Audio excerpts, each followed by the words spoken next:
Welcome to the Ancestral Kitchen podcast with Alison, a European town dweller in central Italy, and Andrea, living on a newly created family farm in northwest Washington State, USA. Pull up a chair at the table and join us as we talk about eating, cooking, and living with ancient ancestral food wisdom in a modern world kitchen.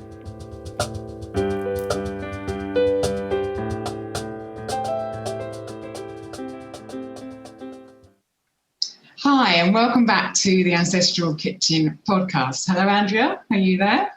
Yep, I'm here, surprisingly. You're there in your car, having driven a couple of miles from your house. That dedication to bring us the podcast today. Thank you very much. Oh, I was not going to miss this, Alison.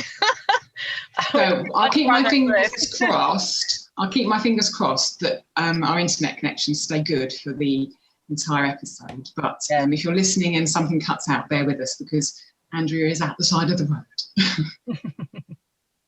So today, as Andrea alluded, we've got quite an exciting episode.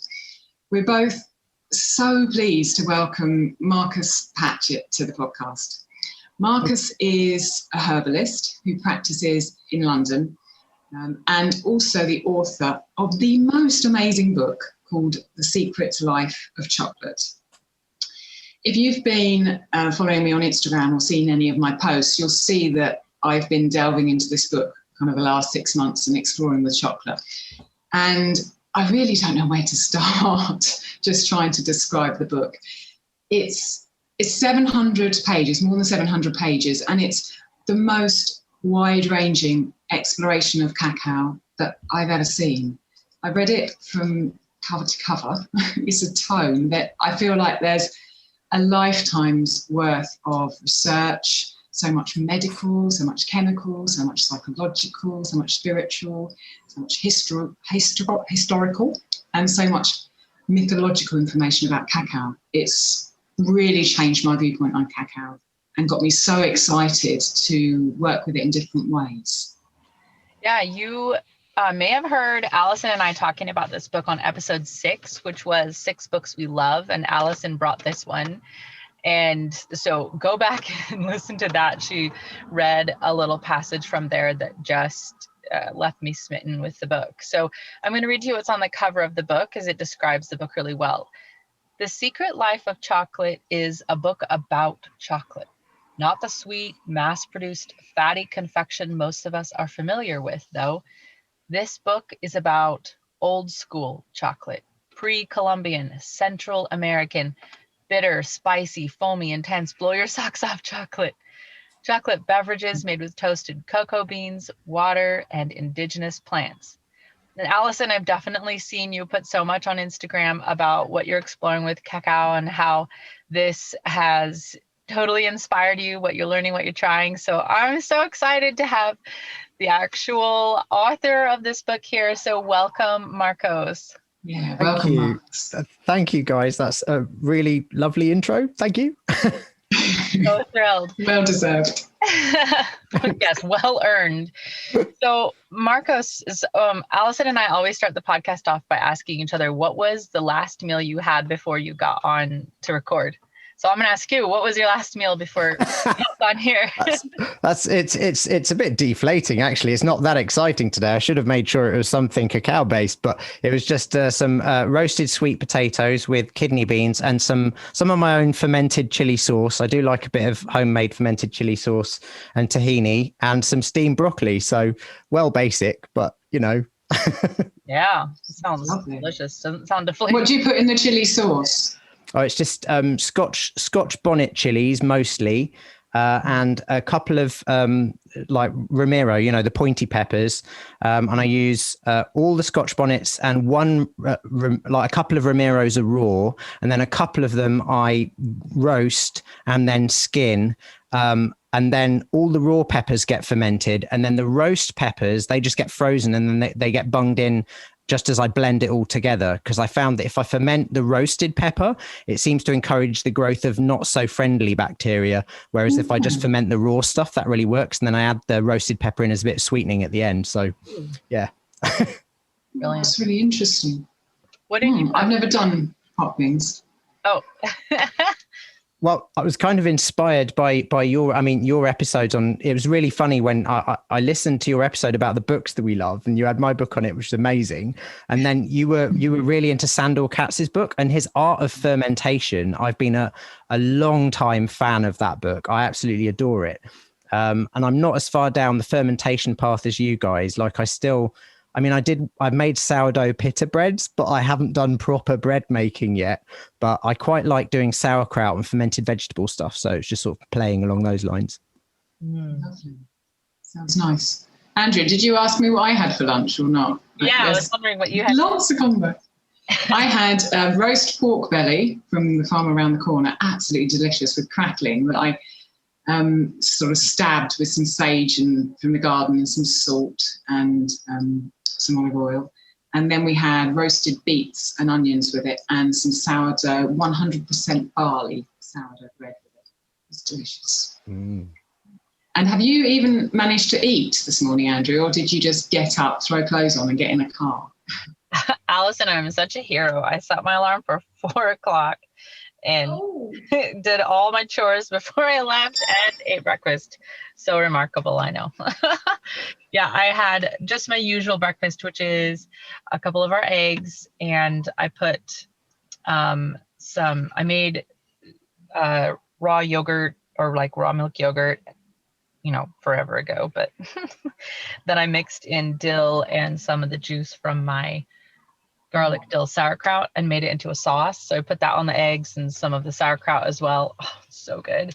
And then a little bowl of fermented oats with some raw milk and honey, and had some orange juice and Ningxia. And I mixed in some hydrolyzed collagen just to boost my protein for the day. So yeah, basically my normal breakfast. Oh, you had kind of a feast then, considering. Well done for getting up at 4. That's impressive. Yeah, I know.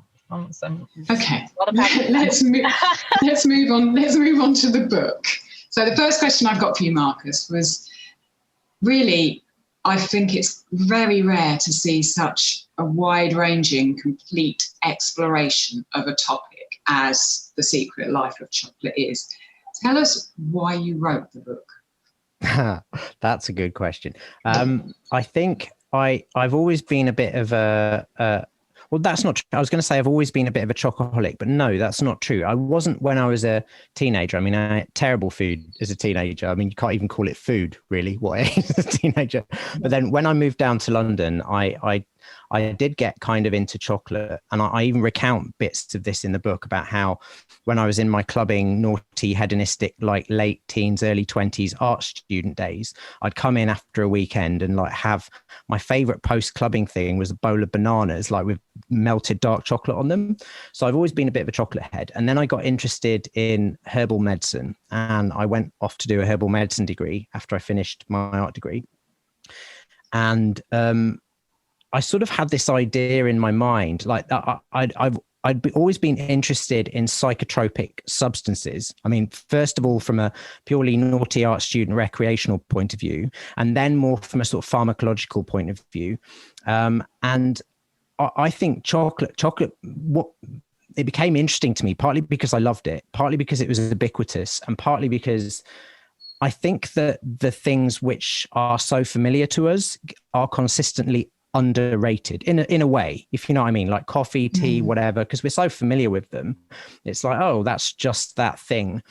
So it was, basically I had a bit of a fascination with it, as many people do, because it's chocolate. And then when I started doing the herbal degree, I started realizing there was this whole other angle to it, this whole sort of historical angle to it. And there were a couple of sort of things that gave me a bit of a bee in my bonnet about it. One was a book by Jonathan Ott, really good ethnobotanist. He's written a lot about psychotropic plants. He's written a famous book called Pharmacotheon about hallucinogens and stuff like that. But one of his little and lesser known books was, I think, written in the 80s, and it's called, I think, Chocolate Addict, Tales of an Unabashed, or maybe it's Cacahuatl Addict. I can't remember. But I think it's Chocolate Addict, Tales of an Unabashed Chocolate Eater. And it's a very little, slim book, and it's brilliant. And really, it was the inspiration for me doing this book. But there was one thing he said in there, because he's very much in the mold of a sort of traditional pharmacologically minded ethnobotanical type, in the sort of post-Victorian mold of like, let's find a plant, extract its active ingredient, and then that is the plant, that is the bit that makes the whole plant work. So he was like, chocolate, it's caffeine and theobromine, and these are the bits that make it go. That's why it has a traditional reputation as an aphrodisiac. Really, that's all it is. And I just had this big sort of, no, that can't be it, because I like coffee and I like tea and whatever, but chocolate does unique things for me. So that was the inspiration. And then the third reason, I guess, was by the time the course was drawing to a close, it was a 5-year degree. And by the end of it, I knew I wanted to write some sort of book which would get some of the ideas inherent in sort of herbal medicine and thinking about things, foods, products, medicines from a more holistic angle. And that word has been so abused, holistic, but in its truest sense, meaning you can look at these things from a pharmacological angle, you can look at them from the mythological, you can look at them from the sociological, and you can tie all those things in. And, even then you're only touching the tip of an iceberg of what something means. So I've said this before, and I like this image. It's sort of like, I wanted the book to be ideally a sort of series of nested Trojan horses made of chocolate. Do you know what I mean? Like Russian dolls, but made of chocolate. So it's sort of talking about chocolate and its history, but also introducing these ideas about the chemistry of foods and natural products and how we relate to these things as societies and how they affect us as much as we cultivate them. And, lots of other ideas that are in the book. So yeah, that was how it sort of came about. And then I started writing it. And if I realized at the time it would have taken 14 years, I'd have probably given up there and then. Do you know what I mean? But anyway. Thank you. It's really interesting to hear you talk about the kind of the whole plant. A lot of the other reading that I've been doing recently talks about how extracting things out of plants and then using them as medicine or for a specific purpose is very different to taking the whole plant. And it's interesting to hear that was part of your motivation that made you want to go deeper and deeper into. Yes, 100%. I want to be clear. I'm not like what's the word, fanatical or evangelical about that. I mean, I think horses for courses broadly, in the sense that if you have a broken leg, I don't want somebody offering me a cup of chamomile tea. I want a shot of morphine and a hospital job. Thank you very much. But on the other hand, this idea that plants can be reduced to single active constituents is, demonstrably wrong. It's not even in doubt that most medicinal plants are, and in fact, just like foods, I think I make the analogy in the book. It's as ridiculous as saying an apple is vitamin C with packaging. It's like that the foods or these medicinal plants have been empirically selected over millennia by people for their properties. So it's entirely reasonable to assume that their constituents will be acting in concert, if not synergistically, then at least in reliable ways to produce a sort of spectrum of effects that are beneficial. So that's not to say, of course, that some plant drugs aren't toxic. Of course they are. Like I say, it's not without nuance. You don't have to be evangelical about it, but it's just, to me, it's a common sense thing that we seem to have lost sight of, perhaps as a result of this, the excitement of discovering the Enlightenment and the sort of the scientific way of looking at the world, which is undeniably so powerful. Humans, I think, throughout history, we seem to be drawn to dogma in everything. And I think that's just because we're always afraid of dying. We latch on to certainty at every possible opportunity, so, this is how things are. And then what we start doing collectively is excluding all other possibilities that don't fit our preconceived model of the world. And that causes problems. So I feel like now we're just in a collectively in a process of remodeling that a little bit and coming back to a more sort of networked, ecological, interdependent way of looking at it without losing the science, which is really exciting. So, yeah. let's take that kind of into chocolate. And most people listening to this probably wouldn't have read your book. So can you describe the difference then between the secret life of chocolate, as you've described it in your book, and the chocolate that is all around us, that we all know about in the Western world? Well, I guess it depends on what level that's meant, but I'm assuming, knowing your guys' podcast, that you're talking about the food level and the quality. Yeah. Yes.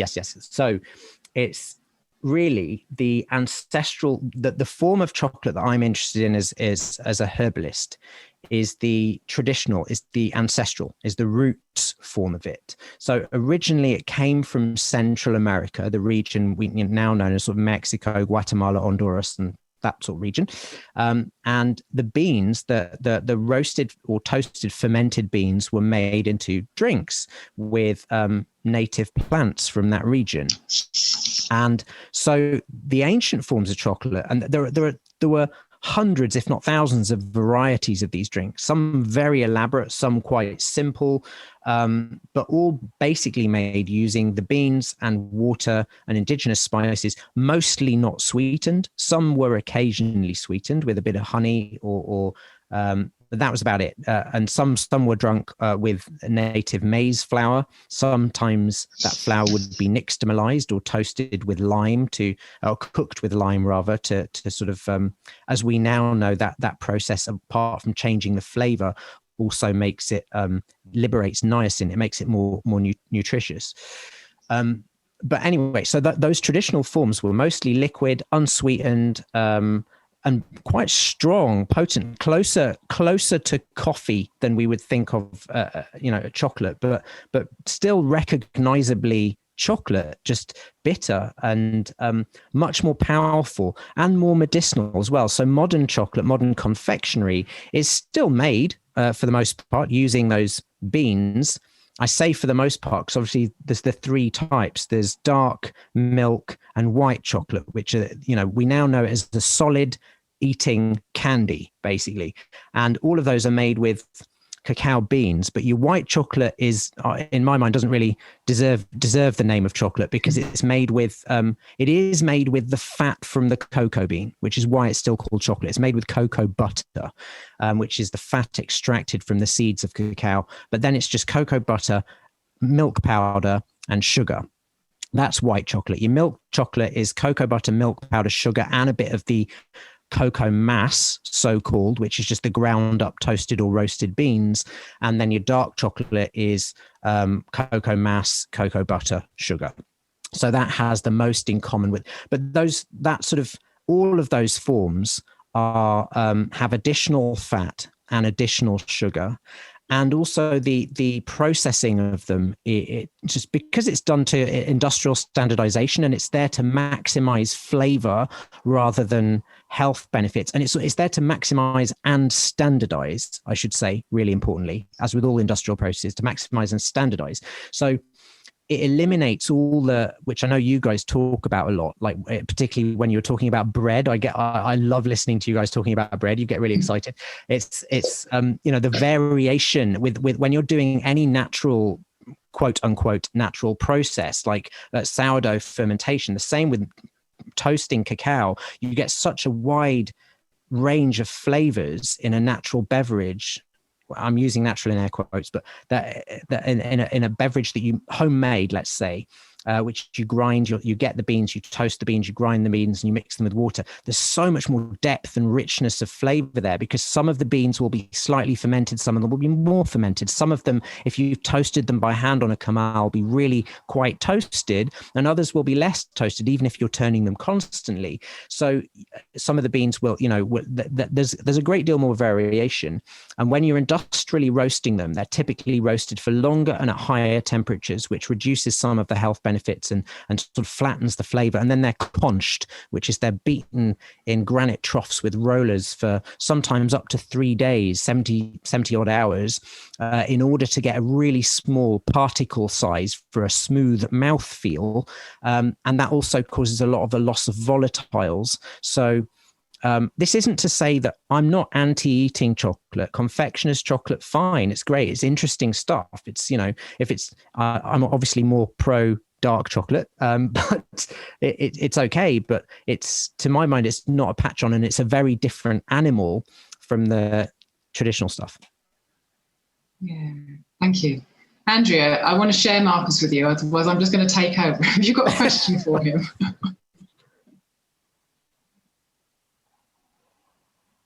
Oh, I think we might have lost Andrea. Oh no. Okay. Okay. Well then, I might have you all to myself. That's all right. I thought she'd been quiet for a little while because I know she likes to jump in, and she hadn't. I thought, oh, I hope she's still there. Okay, then I shall carry on. Tell me what for you was your high point in writing the book, because I know you spent a long time on it, and I can see how much research, and through the photos as well, how much time and trips and everything went into it. What was the high point for you in the whole book? Oh, thank you. Yeah, I think, yes, it was only 3 trips I did, but there were 3 6-week trips. So I saved up, and, you know, I'm a herbalist, so I'm not a billionaire, you know, tycoon type. It took a while to save up and fund the trips. But, you know, currency wise, obviously Mexico and Guatemala are quite favorable to us Europeans, but the travel is expensive. So anyway, my highlight was probably, there are so many. Obviously, it's going to be a travel thing because my experiences in Mexico and Guatemala there were so many of them that were kind of amazing.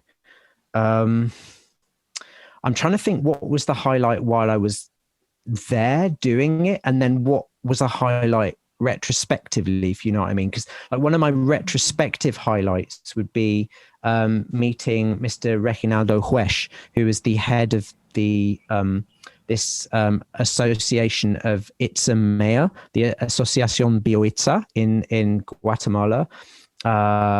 And he was a herbalist, and I think in his late 60s, early 70s. And I went to interview him, and he showed me around his garden. And when he found out I was a herbalist as well, he basically just started teaching me, and he was showing me all the plants and it was brilliant. So that was a real privilege. And he gave me a copy of a book he'd written about sort of native plants there, which was kind of amazing. I mean, other than that, I think that there was the first trip when I went in 2008. That was, I met Susanna Trilling, who is a brilliant chef and author of a book called Seasons of My Heart about native Mexican cooking, Oaxacan cooking, which is brilliant. And it's actually, she did a TV show on that, I think in the 90s. And I contacted her before I left, just as somebody who might be helpful. And she was so helpful. And she linked me up with this family of Zapotec ladies, where it's actually like I think there's 7 ladies and one man. The guy was like a painter, and he brought in all the money. He was quite a famous painter locally, and the ladies knew I was coming, so they all made this local beverage, which is quite famous in Oaxaca City, and the beverage is called tejate, and it's made with toasted cacao, toasted maize, these local flowers called Rosita de Cacao, or little rose of cacao. That's actually they're sort of like very aromatic flower, super aromatic. Like they don't lose their smell in like 100 years dried. There are specimens in the yeah, it's incredible. It's like kind of a combination of sort of, it's a very sort of perfumey, like vanilla, very akin to vanilla, but different. Like vanilla but different, but very, very strong. And so they use a bit of those in there.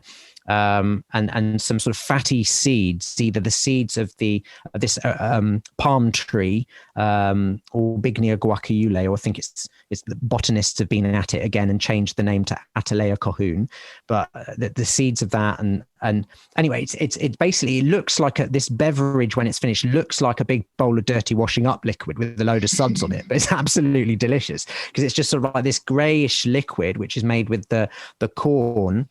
The masa, it's not fermented, I don't think in this case. It's just straight up boiled corn masa with the ground sort of fatty seeds and aromatics and cacao in it. And then this massive head of sort of blancmange-like fatty foam on top that precipitates out of the beverage as they add water to it. That's obviously all the fat from these fatty seeds that are added, which picks up all the aromatics from the cacao and from the rosita. And so you get this beverage, which is sold on street corners in Oaxaca by ladies with these big tubs in front of them, who, if you didn't know what they were, as I say, you'd probably think they were, I don't know, doing washing or something. But it's very popular in Oaxaca, and you just go and buy a cup of it, and it's like this sort of fatty blancmange on top that sort of melts on the tongue, and then a sort of nutty, cool beverage. It's really refreshing. So I went and got who needs a chocolate bar? That just sounds absolutely amazing. No, exactly.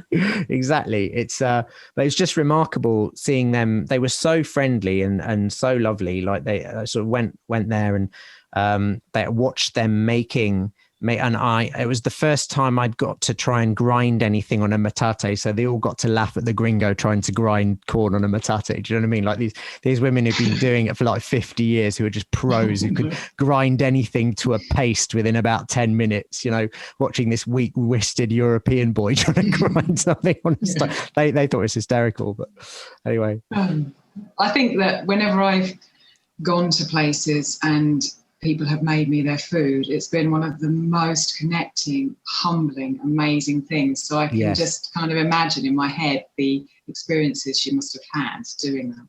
Yes. I wanted to pick up on something you just mentioned in passing earlier, which was, you know, most of this chocolate was made unsweetened.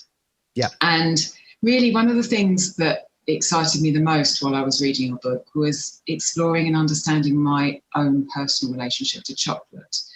And really, for anyone listening, I mean, is there any other food stuff with which our relationships can become more tangled? From my perspective, people who've listened to the podcast for a while know that I was overweight as a child and a teen and weighed twice the weight that I do now. I lost half my body weight. And I struggle to recount slightly that as a young teen, I would go into my mother's purse and I would take money without her knowing, and I would go to the supermarket and buy kilogram bars of chocolate and then bring them home and eat them in secret in my room. Right. Myself. That's where my childhood issues with chocolate kind of, you know, when you see that picture, you realise how deeply I was addicted to chocolate. And I think Andrea's back now. Are you there, Andrea? I think I am. Yay. You are, excellent. So can you give us your relationship with chocolate and just give us a précis of what you are with chocolate? Sure. Advance apologies to Rob for what is going to be a very challenging project with my jumbled recordings. But with chocolate, I don't know that I necessarily had any issues with it, but I do remember at some point starting to realize that what I always thought was just delicious and the best chocolate, we'll say like a Hershey's chocolate bar, I started to realize it was actually kind of disgusting to me. And I just kept looking for better versions of chocolate. And I remember Gary bought me this really nice, expensive bar of chocolate. I don't know if it had any sugar in it or maybe a little bit of sugar. It was pretty bitter, that I ate when I was in labor with Jacob, our firstborn. And it just hit the spot for me at that moment. And then somebody introduced me to making brewed cacao, just the kind of, I don't know, partially ground cacao beans that you can brew like coffee, basically. And that became basically my new favorite thing. So I'd say that's probably the way I get chocolate the most right now, is the brewed cacao.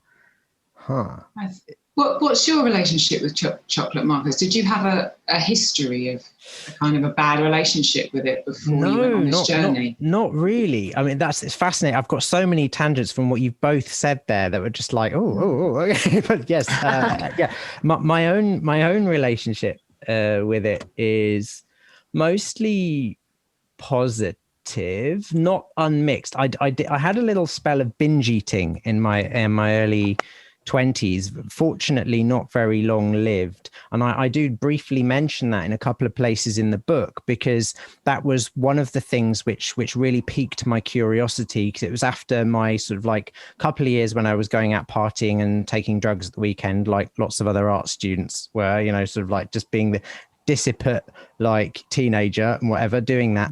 And then sort of about a year later, I mean, there were other context, there were other things going on. I think a lot of my friends had sort of moved away, and I was studying I had to do a year out to become, before I did the herbal medicine degree, I didn't have any A-level chemistry or A-level biology or any of that stuff that I would have required. So I had to do a foundation course for a year, which I did really well on, and I made some lovely friends on, but I didn't really feel like I had anyone who was on my wavelength. And, you know, so anyway, I think basically I was going a bit nuts that year.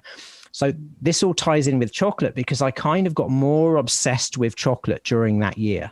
And it was sort of, I was developing a bit of a binge eating disorder, of which chocolate was not a major component. It doesn't sound like it was like a big feature as with your relationship with it, Alison, when you were a kid, but it was certainly there. And because I've always been an experimenter with foods, drugs, substances and stuff, I remember distinctly on one occasion when I'd had a massive, and when I say binge eater, I was trying to eat really healthy, but I was doing it in all the wrong ways, like very restrictively. I didn't really know what I was doing. And then I would sort of like want to go and eat loads of rubbish, you know, loads of snacky, sugary crap, basically. So I'd done a massive binge on all this food night before. And I remember I'd literally been wandering around town. Literally, I had to go for a walk just to walk it off. And I remember I walked all around town until about 4 a.m., walked home, and then the postman rang the bell at about 8. And I'd only been asleep for a couple of hours. I mean, bear in mind, I'm 20 and at this point unemployed. So, you know, it's like, time, what is time? But I answered the doorbell, and he had 2 shiny silver pails of cocoa butter in his hand. Because I'd ordered all this cocoa butter with the intention of trying to make some, you know, chocolate in the style of the raw chocolate people with cocoa powder and whatever. So this would have been in 2000. So this was before I did the herbal medicine degree, before I'd even conceived of writing the book and, you know, or anything like that. So there are some complications. I mean, all that got sorted later that year, because I have a very sensible friend who recognized that I had a problem and knows me well enough to know that any form of psychological stuff probably wouldn't work. So she said, go and see a nutritionist. And this nutritionist was absolutely brilliant. She saw me and she said, most people I tell them to go away and, you know, I tell them to eat more healthily. I want you to go home, sit down and have a bacon sandwich. she was absolutely brilliant. And so I did that, and I started feeling a lot better, because I've been trying to do all this crazy healthy eating stuff from people like Gillian McKeith, who I just think, you know, like they advocate the craziest things, and it actually feeds into, if you're in an emotionally unstable space, it can feed into eating disorder like thinking, you know, like that kind of orthorexic thinking. So, so anyway, the chocolate was involved there, but for the most part, it's been a positive thing. It never became a focus of a problem for me, and it's always been a mostly benign crutch for me, I would say. Chocolate, it's enabled, like dark chocolate particularly, has fueled many things in my life. Like, it's helped me get through lots of things. It always has a reliably positive effect on my mood. But these days I have it maybe 2 or 3 times a week. I don't have it every day, because I want to preserve the nice effect on my mood that it has. You know, it's like I don't drink anything with caffeine in it every day either, because I don't want to lose that little buzz. So, you know, getting habituated to it. Yes, I think it's for some people it is a benign crutch, but for other people like me, it certainly wasn't a benign crutch. No, and it totally depends. I think, you know what, I was interrupting Alison, but I think it totally depends on the form, you know. So if it's the more added sugar, the more added fat, the more problematic it becomes, you know. And you made that very clear in the book, you know, why the sugar and why the added things to it that was the whole more addictive. Chapter 7, about the sort of I think, was it chapter 7, I think it's Chocolate, Love and Bondage Part 2. That whole chapter talks about the problem aspects of chocolate, like, you know, are there any health issues connected to it, you know, problems connected to it, and is there any truth to those rumors or allegations, and likewise, what links are there between chocolate and disordered eating?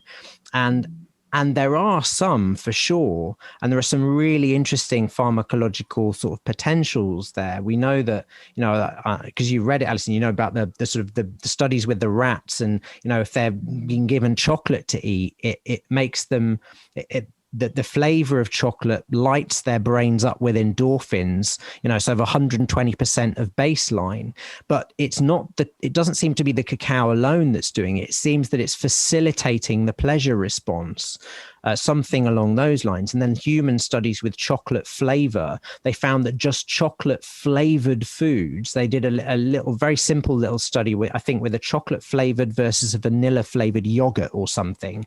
And then they deprived people of those foods, and then they allowed them to eat them again. And it was only the chocolate flavored food group who ate more of it. They really wanted more of it. They felt that lack of it more acutely. So, and that's interesting because that's without the caffeine, without a lot of the extra little, what I call fairy dust compounds that you find in chocolate. It's just the flavor alone. So there is something very particular about cacao. And, you know, my hypothesis is that it's a hedonic modifier. It's something that modulates the pleasure responses. So it's not simple, actually. It's not like this is a substance you can get addicted to per se, but it certainly can, I think, modify other tendencies, if that makes sense. Yeah, it does. It does. Andrea, do you want to ask a question? Now you're here, I'm back. Yeah, I don't know what happened. I'm sorry about that. Well, now that I know there's fairy dust in chocolate, it explains a lot. It changes everything. So speaking of these effects that you're talking about, there is a pretty large section in the book where you talked about cacao's application as medicine. And I was wondering if you could talk about the top 3 medicinal uses for cacao. Oh, okay. Yeah, because there's a real division there between the. I should just say, by the way, the fairy dust compounds is obviously, that is my name. No, I love it, and I'm going to run with it. Great. I call them that because there are all these little trace compounds that on their own look like they're present in, you know, the quantities are too small to do anything. But then when you stack them all up and look at the ways that they interact with each other, it's pretty clear that they should do something and do appear to do something. Yeah. So that's why I call them fairy dust. But anyway, your question was about the health benefits. I think there's a distinct division between the traditional sort of view of that and the sort of modern, following on from the pharmacological research, particularly into the polyphenols, the brown stuff. You know, the polyphenols are found in lots of plants. They are the constituents which in many plants, and of course plant foods like fruits and veg, are responsible for so-called antioxidant effects. So yeah, the modern research into the polyphenols, the antioxidant constituents, has tended to focus on the cardiometabolic properties of cacao. That is, its ability to reduce inflammation in the linings of blood vessels, vascular endothelium so-called, and to dilate blood vessels, so improving circulation a little bit.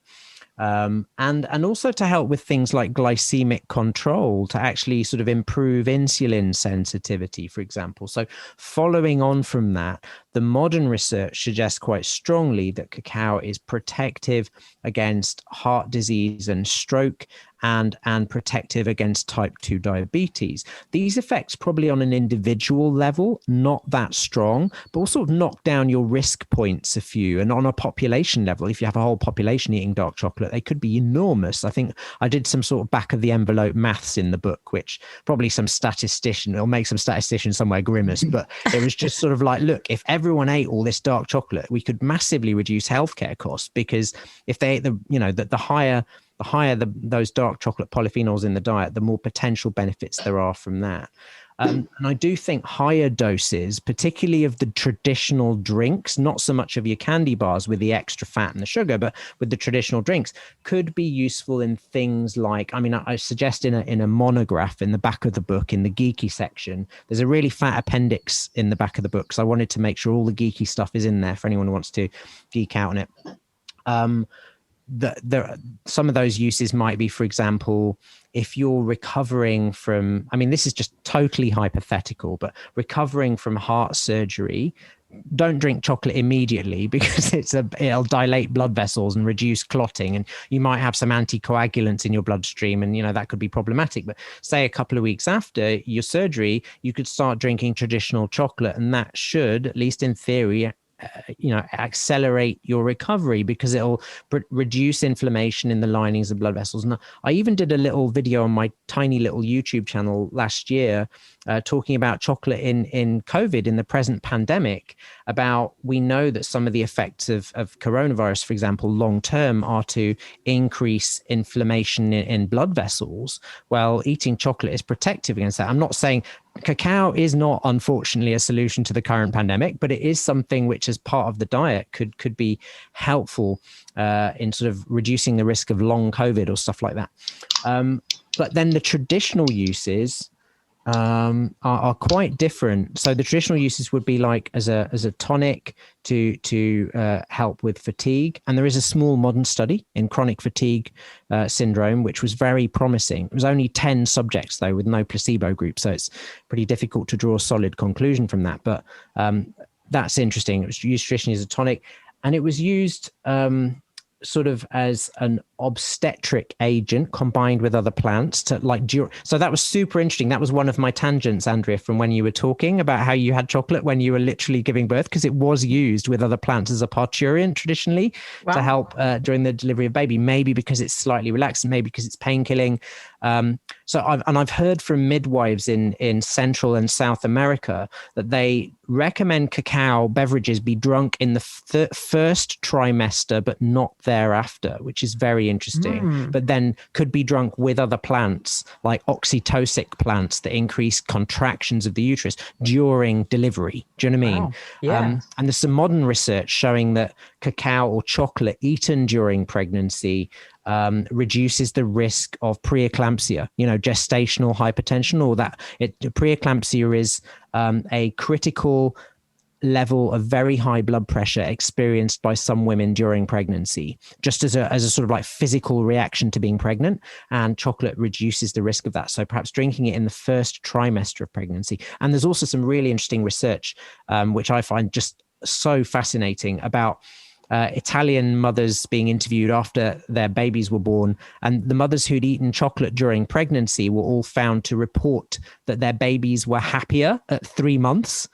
And that's like that was so fascinating, because it's like, why were they happier? Were they happier because the mums were all high on chocolate? Were they happier because the mums were the kind of people, because they like chocolate, they're the kind of people who had a better temperament anyway? Or were they happy because the chocolate affected their babies in the womb? Do you know what I mean? It's just like, anyway, whatever. So I could go on, but there are more traditional uses than that. But it was mainly, cacao was mainly drunk as a sort of sacrament and as a daily drink and as a tonic. Oh, and its most interesting traditional use to my mind was protecting against the ill effects of snake bite, which I do mention in chapter 4. Oh. And it sounds completely wacko. And I would suggest to anyone, please don't try this at home. If you live in an area of the world with dangerous snakes, don't just drink a load of chocolate and then think, I'm safe, I don't need any antivenom, probably not going to work out well. But it is interesting, because if cacao does, as the research is now suggesting, reduce inflammation in the linings of blood vessels, it reduces pain, and it could reduce tissue damage by a variety of mechanisms, which I go into in the book, then yeah, it could provide some protection from dying from some forms of snake venom. So yeah. Wow, fascinating.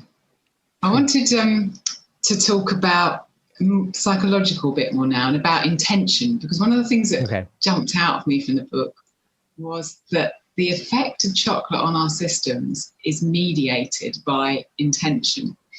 And in my intention when I ate chocolate as a child was to drown out anything unpleasant going on in my mind or body, and that's not positive. But I do believe that the intention with which you do anything affects what happens. The intention with which you eat any food affects what you're going to get out of it. But it seemed to me in the book that you were referring specifically to intention affecting the psychoactive effects of chocolate. Yes, that's right. Absolutely. Yeah. So could you explain to people who are listening briefly what the psychoactive effects of chocolate are, and then how intention mediates? Okay, I absolutely. I might do that in reverse order, Alison, if that's okay. Yeah, just because, but I absolutely will. Yes, I'll do my best. All right. So, in the intention thing comes from a couple of very small human experiments, which I think I describe in chapter 5, where they got just ordinary eating chocolate, so dark chocolate, and gave it to people. And one of them, I think they compared it to just drinking water. And the other one, I think they compared it to an apple or dry crackers. And in each case, they told people to try and eat or drink mindfully. And they found that in both those experiments that they're slightly different. I'm conflating them a bit, but I describe both of them separately in the book, I think. They found in both those experiments, the bottom line was that only eating the chocolate mindfully produced a positive increase in mood. Neither drinking water nor eating crackers nor an apple, mindfully or not, produced much of a change on the mood scale thing, whereas the chocolate did, but only when it was eaten mindfully. If it was just eaten they didn't tell them to concentrate on it or focus on anything, it didn't. So I thought that was very interesting. Now, that sort of ties in with one of my hypotheses about the traditional use of cacao drinks as a sacrament. And it was certainly a very important substance, which I go into the third section of the book about the mythology and its status in Mesoamerica as a tree associated. It has associations with the underworld. It has association with the ancestors. It was certainly, the beans were given as offerings representative of vital organs traditionally. Cacao beverages were used as a symbol of the living blood, which was thought to contain the essence of the ancestors in offerings and stuff like that. So it, to my mind, seems to be used ritually as a facilitator of intention, and also very practically in combination with certain hallucinogens. We know that traditionally it was eaten with drunk alongside magic mushrooms at feasts, which sounds like it's just recreational party use, but it wasn't really, because the mushrooms were eaten. They were a sacred drug. They were called teonanacatl, which means god flesh, and they were eaten in order to get the visions from the gods to see the future. And chocolate was drunk alongside them. Now, we don't know for sure whether chocolate was used as a potentiator, but it seems that it is. And I have that from both anecdotal experience. Many people I know who've taken psilocybin mushrooms and then drunk strong chocolate definitely enhances the effects, but also from the pharmacology. So this is where it gets interesting, because we have to my mind, because you've got the caffeine and the theobromine, which are the sort of simple stimulants. The caffeine in cacao is your main basic stimulant. So that's the thing that just makes your brain go a bit faster. Same as tea, same as coffee, same as guarana, same as mate, same as cola, same as, whatever, in terms of the basic mechanism. But then you've also got the polyphenols, which I've mentioned, the antioxidant bits. Turns out that some of those polyphenols are monoamine oxidase inhibitors. What that means is that they inhibit or prevent the action of, at least to some extent, an enzyme called monoamine oxidase. This enzyme is responsible for breaking down monoamines in the brain and in the body. Monoamines are substances like dopamine, serotonin, phenethylamine. These, they do other things. There are other monoamines like tyramine, whatever. But those monoamines, dopamine, serotonin, you will be familiar with, because they become, they become well known in popular culture as sort of like the happy chemicals, or serotonin for relaxation and dopamine for motivation and that kind of thing. So the polyphenols will probably increase the level of those in the brain to some extent. And cacao also contains phenethylamine, tiny amounts of phenethylamine. Phenethylamine is a monoamine, which is one of the chemicals that your brain releases when it's in love and in other euphoric states. But typically you'd need to ingest about 2 grams of it to make a dent in your mood. And there's only, like, in a whole cup of traditional drinking chocolate, there's less than 1 milligram. However, drinking that in the presence of monoamine oxidase inhibitors, for example, some of the polyphenols in cacao, can increase its level up to 1,000 times in the brain. So that, and there's also another chemical in the beans, trigonelline, which is also found in fenugreek seeds and, interestingly, in coffee, that can ferry phenethylamine into the brain. It can get it into the blood, through the blood-brain barrier, without getting broken down.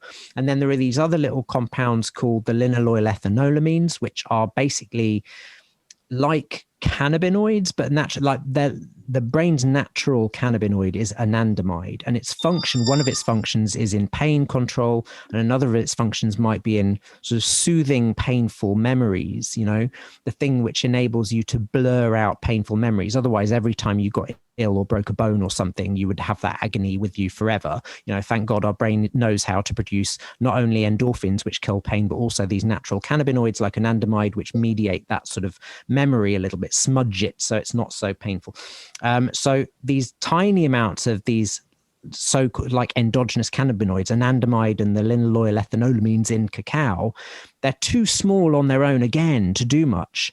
But it turns out that 2 of them inhibit the breakdown of the other one. So these 2 linaloyl ethanolamines inhibit the breakdown of anandamide. So there's probably more of that ends up in the brain than you think. So when you look at the chemistry on paper and you actually try to tease out all the different chemicals in cacao, which, because I'm a nutter, I basically did, or tried to do, and tabulated them in the back of the book, you realize that there are all these interactions.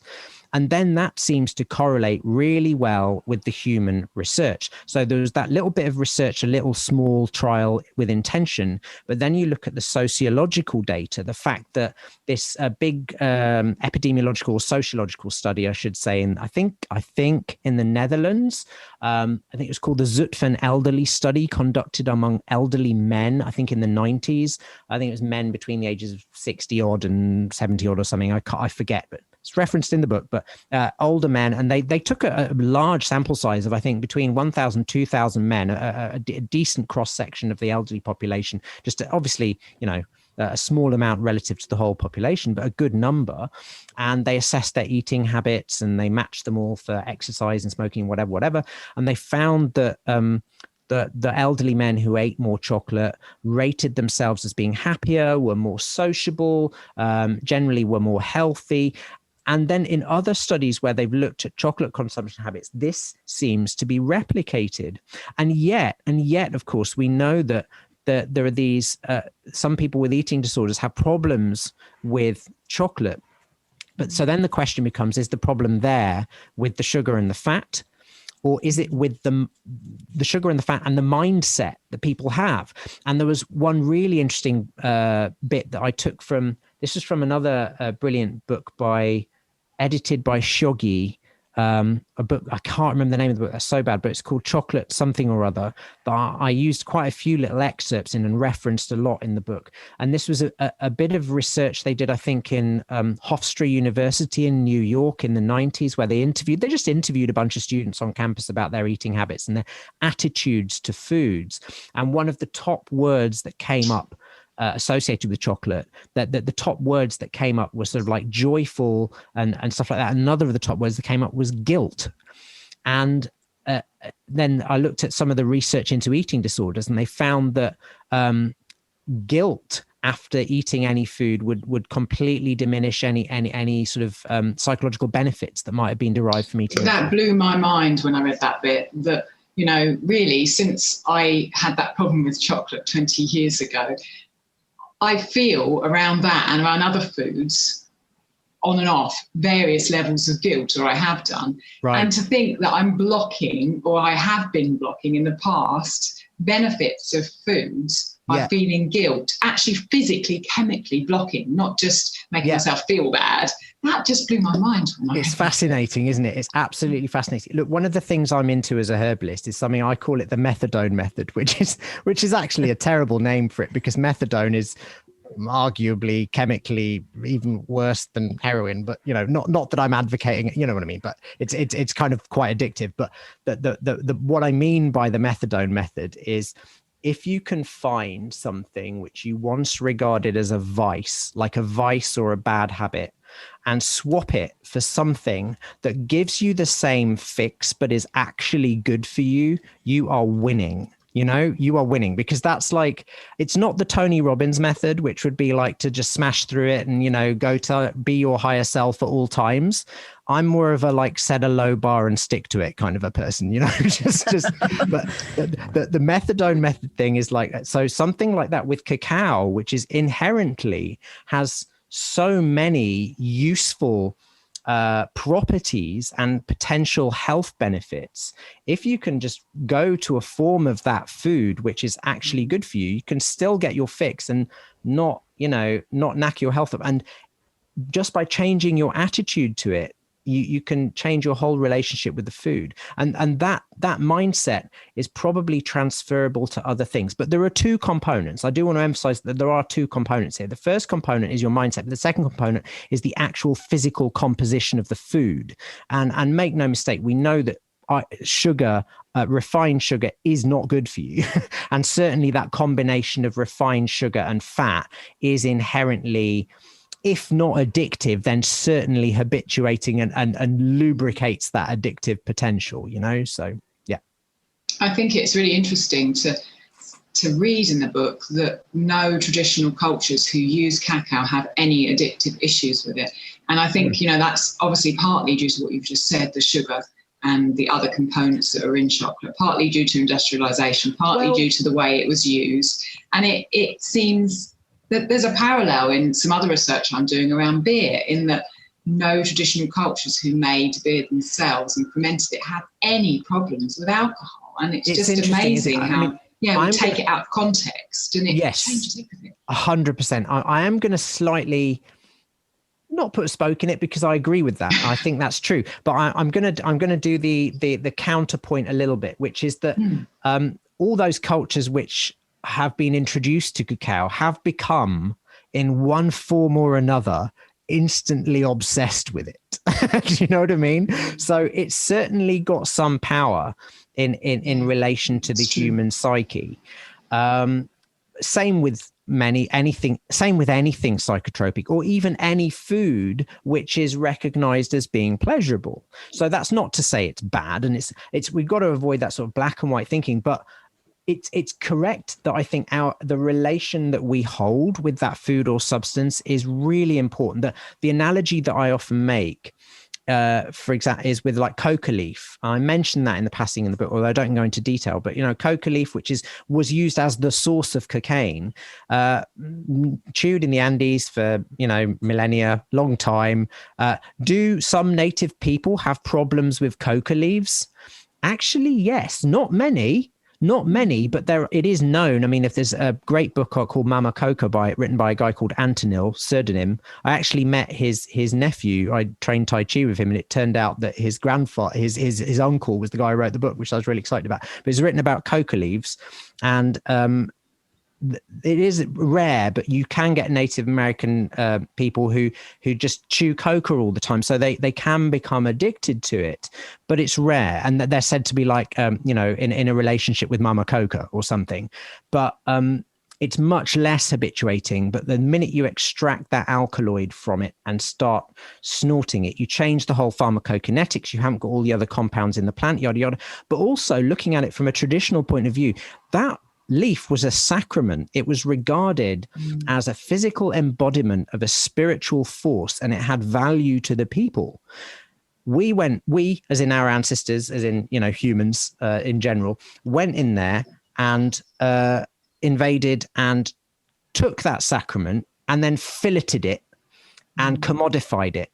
And then it's no surprise if Mama Coca turns around, takes a bite out of your backside. That's one view I have of it. If you go and profane someone's sacrament, don't be surprised if that sacrament then profanes you. And this is my big hippie magical thinking mindset. This is why I'm a herbalist and not a pharmacist, folks. But I do like that. I think what's true on one level, you can look at it on the level of allegory and myth, and you can also look at it on the level of straight up pharmacology, and it can be passed in either way, I think. Yeah. Andrea, how are you feeling about what Marcus is saying? I'm sure you want to jump in. Oh man, this is the whole time you're talking, I'm thinking through the list of people in my head. Oh, I know she'll love to listen to this. And we were just talking about that. So I just can't wait till this gets published so I can start sending it out. But so if I love how you preambled the talk a little bit by saying, yes, the modern culture has created some new versions of, use of chocolate that was never seen before in traditional history. And you're not saying that that's entirely evil. In fact, I really appreciate that you're eliminating some of those black and white terms from our language, because I do agree with you that a lot of the popular diet fads really feed into disordered eating. And I kind of have this personal pet theory that a lot of binge eating is because we're actually malnourished and our body is trying to force us to get some nutrition. Of course, we're seeking it in all the wrong places. And, I would agree. Profaning sacraments, as you said, all over the place. Yeah. Well, yes, exactly. That's exactly true. I mean, that's you can look at, it's literally my body is a temple kind of thing, if you turn it around in that way, for sure. I mean, I think the malnourishment is for sure. I mean, that's known for a long time. A lot of the composition of the foods is an issue. If we've kind of made some foods that don't contain the right nutrients, like fast foods and whatever, then they facilitate that kind of abusive relationship with the food. But then at the same time, there's a psychological dimension too. And, it's not a case of either or, it's a case of both and. And I think the meta narrative above those is our ideology, is our cultural ideology. And for me, and this is where I'm way out on a limb and as nutty little herbalist, for me that is materialism. That is physicalist materialism. So I'm not advocating a return to ancient religious theist ideology. I'm not saying that we go back to the kind of Mesoamerican theocracy where they're like doing live human sacrifices to make sure the sun rises. No, but I am saying that, there's always, I don't know, this is possibly cynical, but I think it's just literally true. There's always a price. There's always a downside to something. Mm-hmm. And with our new mechanistic understanding of the world, we've kind of devalued everything in terms of its, because in an old sort of magical or religious worldview, everything had spiritual value and import. So every action you had or took had meaning. And it's like that quote. I really like the quote from, what was his phrase? The guy who was interned in the prison camps in the Second World War, a psychotherapist, famous. Viktor Frankl. Thank you, Alison. That's his name. Where he said despair is suffering without meaning.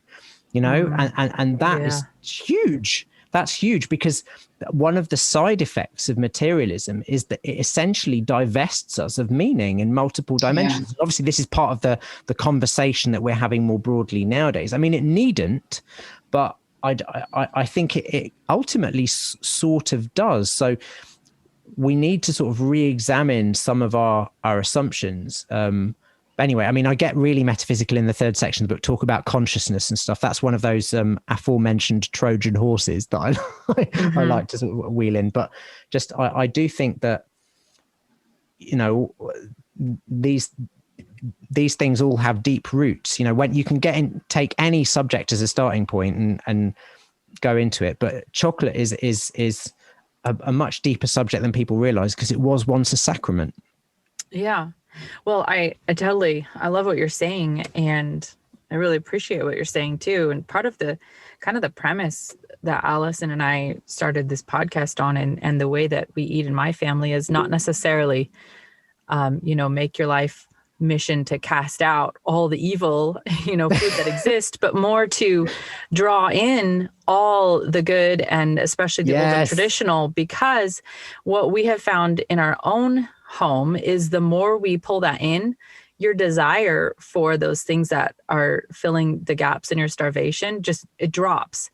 And then they can become, I think, like you and Alison both alluded to, little pleasurable asides that aren't, they're not totally demonized. Yeah. They're just not needed as much. And I wonder if, Alison, when you were eating those, I had to look up what a kilogram is. That's a lot of chocolate. It's quite a volume. It's a hefty volume, is that? Yeah, I'm impressed.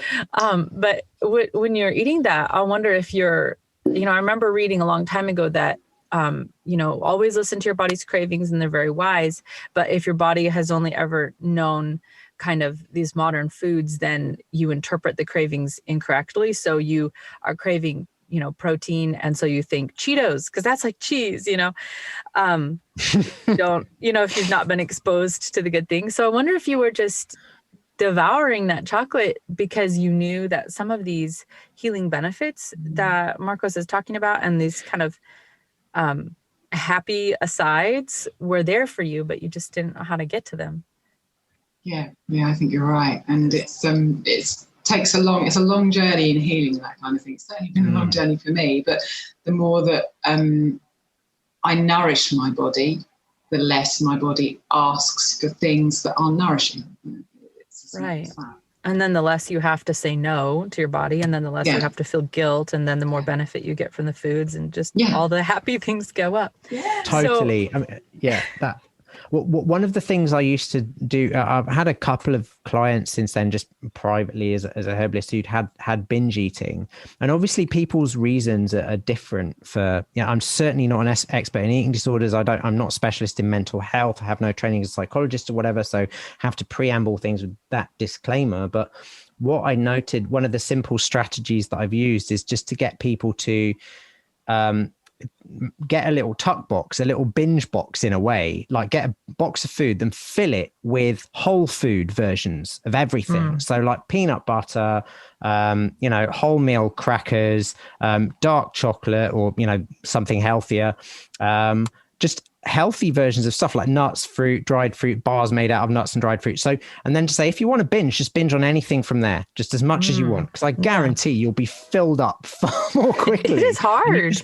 It's hard. I mean, it's hard work, but I mean, and for most, I don't think for all, but for most that worked really well. They were just like, yeah, this is great. I did want to be, and of course, there's always some people who there's some other element to the addiction, to the binging, where they'll find a way out of that or around it, and go and grab the junk foods in some other way. So these things are complex, but I do think you're probably right, Alison. There's a level of, and Andrea, about there being a level of self-medicating there.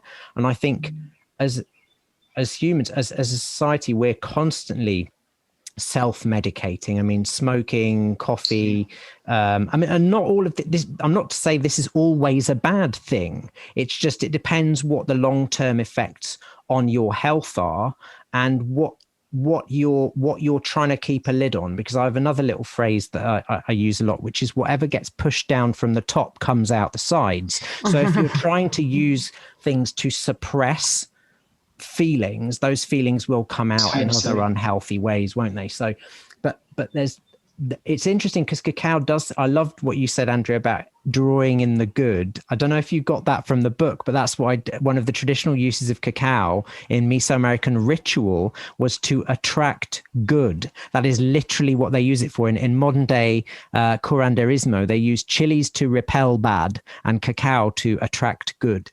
So I thought that was great that you used that phrase, because I think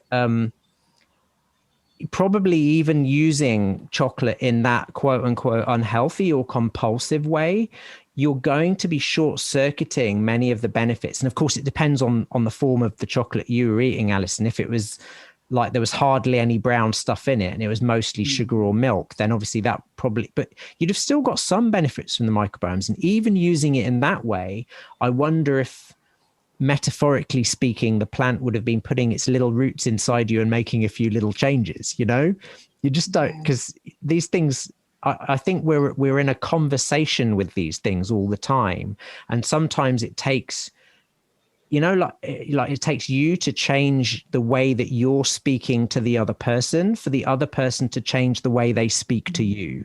And I don't think it's any different for our relationships with food or with our environment or with anything else. So much of it is it's an interactive process. When you pull the levers pull you, if that makes sense. Do you know what I mean? You can't take yourself outside the box. You can't. I mean, that's the scientific myth, and it's very useful for devising experiments, for controlled experiments, and getting data that we can use to make decisions. But in real life, there are so many factors acting on us that it.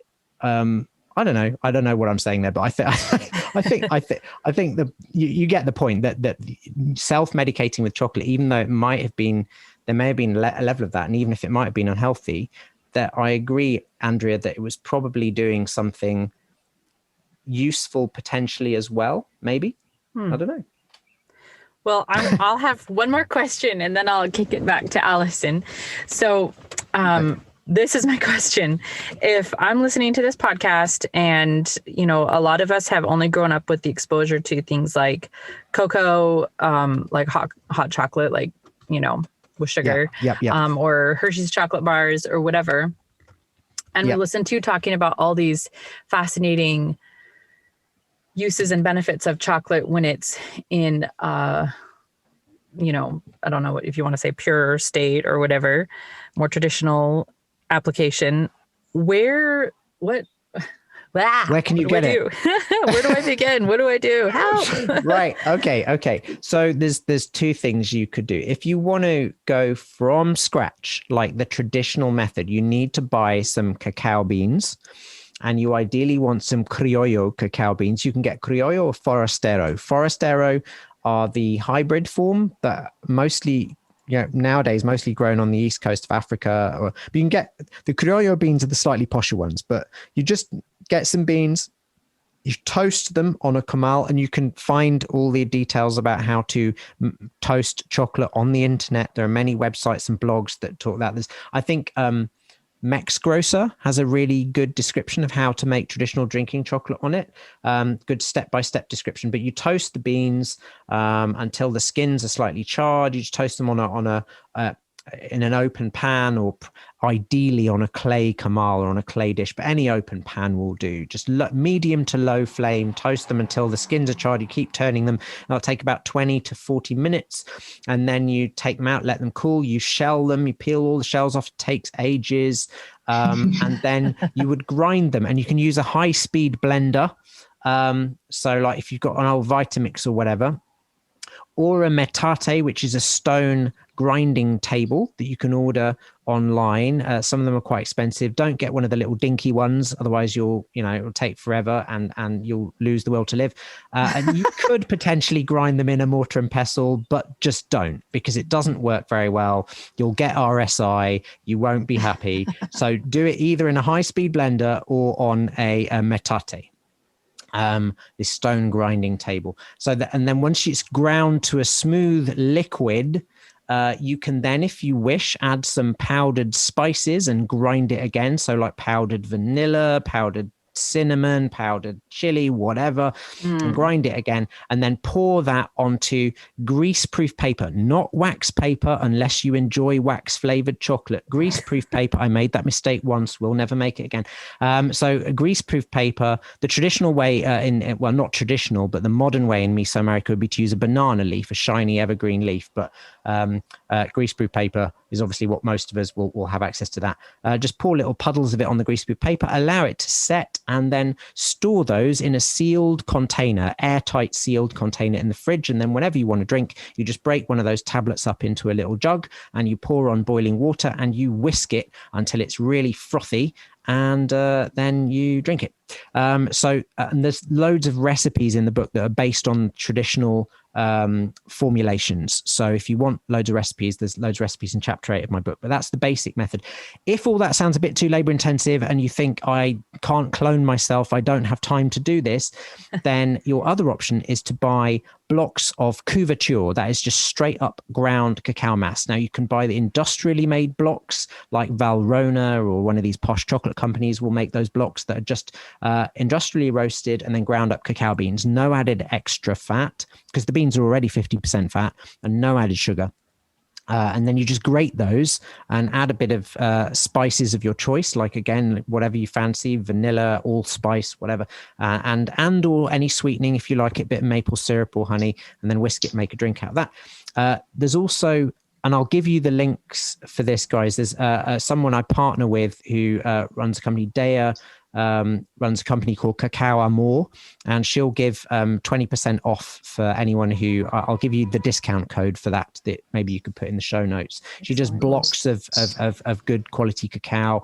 There's also someone I've worked with who does blocks of cacao from South America, Rebecca Sharman. She also does blocks of drinking chocolate. They're all quite different, but if I would advocate, if you can, get the beans and do the whole process from start to finish, because it is so much fun. Bless you, Alison. I mean, you're like, well, I suppose your listenership will be as well. I was going to say you're a foodie, so we all are. That's why we're here.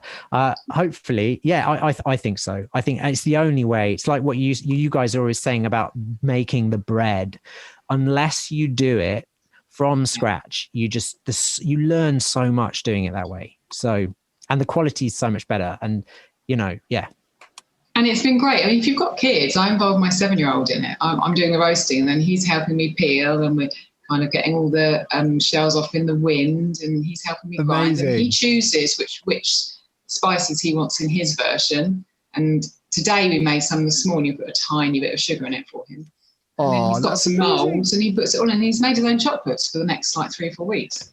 Such fun. Brilliant. I recommend that everyone have a go at it. If they can, because the closer you get to your food, the more you love it, the more you understand it, the more you value it. And also, totally. It's such a fun thing to do. Totally. Yeah. And the only difficult, I mean, the labor involved, yeah, that takes a bit of time. But the only thing is sourcing the beans, get some good criollo cacao beans, get them off Tinternet. And then it's the grinding. So for that, you really do need either a metate or a good blender, a really good blender, So if you can get your hands on one of those things, you can do it in a mortar and pestle, but it is an extreme form of masochism I would not recommend. I get my husband to do it. He's got bigger arm muscles than me. You make him run up the hill for the milk, and now you make him he has to grind because you see they liquefy as you're grinding, obviously. So the metate being a flat surface, you're grinding it out of the flat surface, and that does two things. It helps evaporate some of the acids from fermentation, so you lose a bit of the sharpness of the flavor, and it just gets a much more even, smooth liquid. With the mortar and pestle, as it turns into a liquid, well, you know what it's like. It's like you're just churning and churning and churning and churning, and you don't get that evaporation of the acids quite as much. So it doesn't mellow the flavor in the same way. Which a high-speed blender won't mellow the flavor either, but it'll, reduces anything to liquid that. But it just takes ages in a mortar and pestle. I've done it once, and I was like, never again. I've also my found, husband says that quite often. Never again.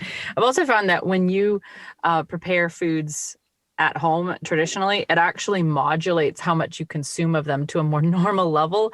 So if Alison is grinding this by hand, she's not going to be putting away 5 kilos at a time, because it's just too much work. No, right. Because you value it. Yeah, the value is completely different. And I believe that's, part of the reason that so much has changed for me, because slowly I've been valuing my foods once I'm making themselves. And my son absolutely values his chocolates because he made them, and that's an intentional thing on my part to enable him to value his food.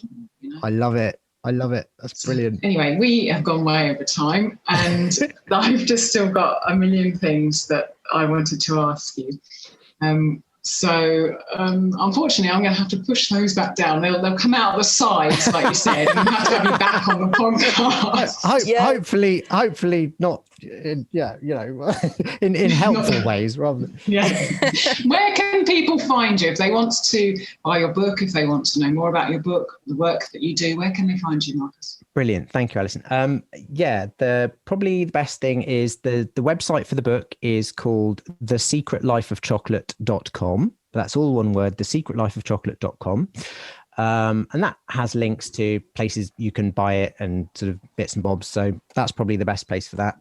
I've also got a little, very, very tiny YouTube channel, which has all my, just a few little videos. It's just me rambling on about stuff called The Nocturnal Herbalist. It's only a very small channel at the moment.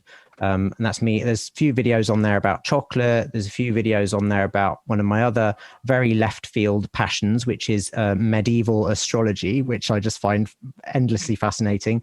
And there's videos on there, of course, about herbal medicine and pharmacology and medicine and stuff like that. So those are probably the best places. And there's my website as a herbalist is nocturnalherbalist.com. Andrea, is there anything else you want to ask before we finish? Pages, but we'll have to save it. Well, thank you ever so much for your time, and thank you ever so much for writing the book, Marcos. It's been a joy to talk to you and to explore the subject further. Well, thank you, guys. It's been a real pleasure, and I really am enjoying your podcasts. I love it. It's so nice to listen to people who are so enthusiastic about food and actively experimenting with stuff, and I love it. So thank you. Awesome. Thank you. Thank you.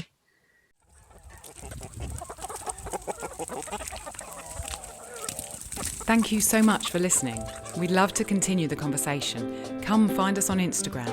Andrea's at Farm and Hearth and Alison's at ancestral_kitchen. Until next time, we both wish you much fun, exploration and satisfaction in and out of the kitchen.